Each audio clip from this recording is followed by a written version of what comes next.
আপনারা সবাই আমাকে চিনেন নাকি? সারা বিশ্বর আলোড়ন সৃষ্টিকারী কিন্তু হিরো আলম, তারপরে কিন্তু আমি জুনিয়র হিরো আলম। আমার বাড়ি বগুড়া জেলা সোনাতলা থানা। ঢাকাতে নির্বাচন করলে আলম ভাই আমি তার সাথে ছিলাম, বগুড়াতে নির্বাচন করলে এই যে আপনার 24 সালে আমি সেখানে ছিলাম। তা আমি যেখানে কনসার্টে যাই আমার বসের সাথে আগে আমি কথা বলি। তা আমি চেষ্টা করবো আজকে আপনাদের সামনে মেসেঞ্জারে হয়তো বা কথা বলতে পারি।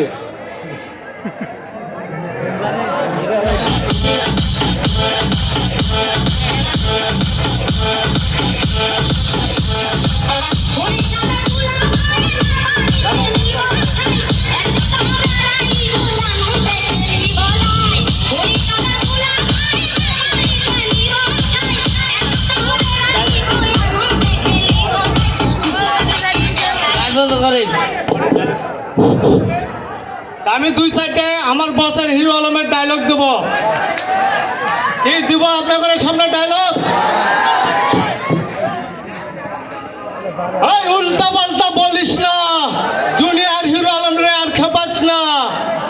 বিয়া করবি নাকি বল, নাহলে জলদি আমার সাথে ঢাকায় চল। আমরা বগুড়ার সোল, পুঁটি মাছ মারবে যায় ধরে নিয়ে আসি বল। আমরা কিন্তু বগুড়ার সোল। আমি নাচতে পারি, নাচাইতে পারি, ফাটাইতে পারি ডব্বা। একটু পরে বুঝতে পারবি আমি তোদের আব্বা। তা আমি একটা বগুড়ার সোলে একটা গানের নৃত্য করবো।